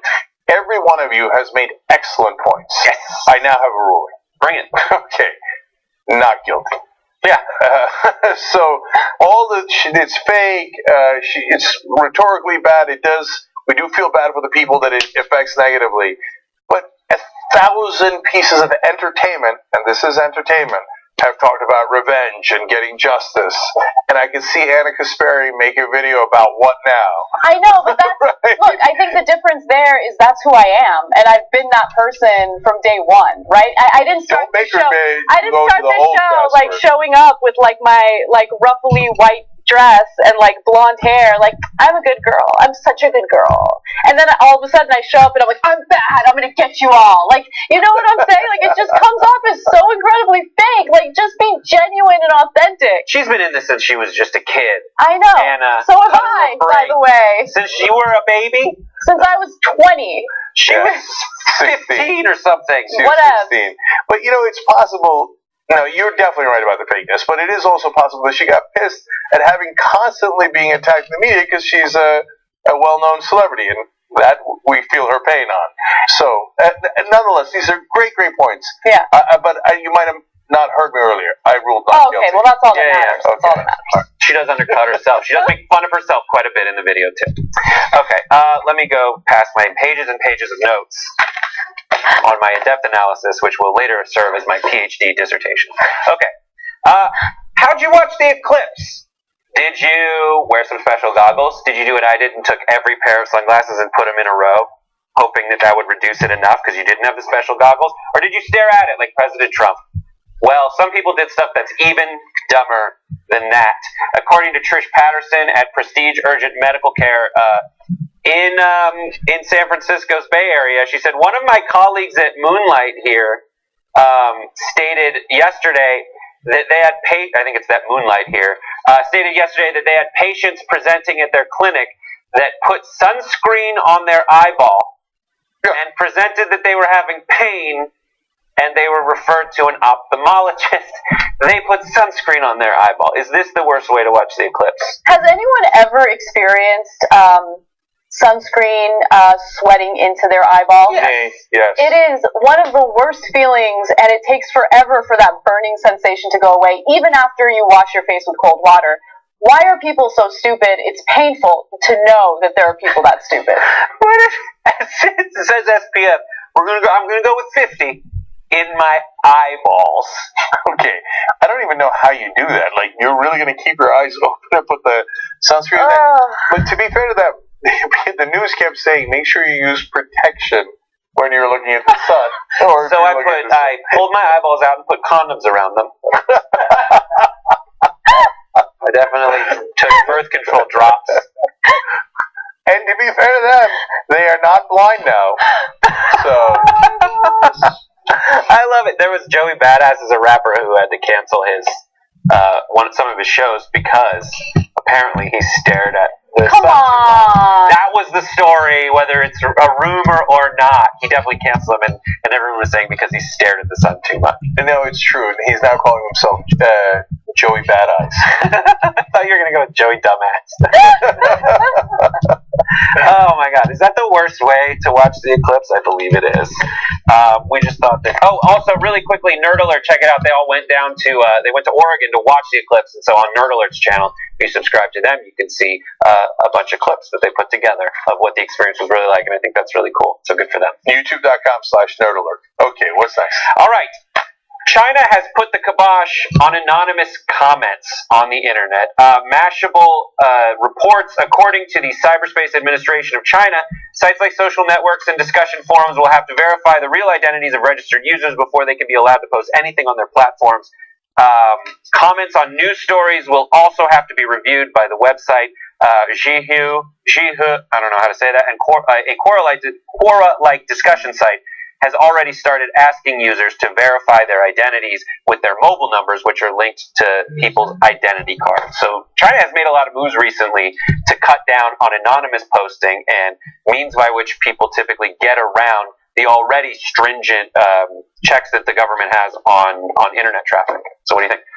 So this is a tough one because I generally encourage people to use their real identity, and I have a proposal here for Twitter in America. But when the Chinese government does it, it takes on a different tinge. Because if you're criticizing the government, they definitely want to be able to track you. So that's why I don't want to go all the way and say that they should not be allowed for any platform as China is doing. I think that's wrong. So I think here in America, Twitter has a massive problem where you got the eggs and nobody knows who's real and who's not real. Now they go through extra effort to do the verified accounts. That's the little blue check that you see. And people think, no, that means they're a celebrity. It actually means, no, they made sure that was an actual human being, right? But I think there should be a middle ground where you do a green check, which is at least this guy connected it to his Facebook account or any other account that gives you a sense of that he might be real. And I'm not saying get rid of anonymous comments on Twitter, God forbid. I'm just saying, give us one more layer so we have a better sense of who's who. Some people, I propose that on Twitter, and they're like, oh my God, you're, be Maoist Islamist. I'm like, no, you're allowed to make any comment. You're allowed to make it anonymous. You're allowed to make it hateful. You're allowed to do all the horrific things you want to do. I'm just saying that if you create a second layer, it gives some people confidence. Oh, at least this person is a real person who hates me, and not a bot, right? Because there are bots that political campaigns will roll out in order to help them, spread whatever they want to spread. And Democrats use bots too. Yeah, Correct they do. Uses bots. So I think that's an interesting proposal, but obviously keep in mind China's not doing it for that purpose. They're doing it because they don't like people who criticize the government. They don't even like people who want to investigate factories in China. There were some journalists or some investigators looking into factories that had been contracted with Ivanka Trump's company, and some of them just got detained. Some of them went missing. And so that's something to keep in mind when stories like this come out. It's not really about, making sure people identify themselves to prove that they're real. Well, there you go. That's all the time we have on today's show. Yeah, that is in fact absolutely right. All right, so TYTnetwork.com/show to hear the postgame. Plus, at 6 o'clock Pacific, 9 o'clock Eastern, I'm going to be interviewing a person who used to work at Breitbart. Ooh, drums. And for Darrell Issa, a notorious Republican. We'll see you guys there. Bye-bye.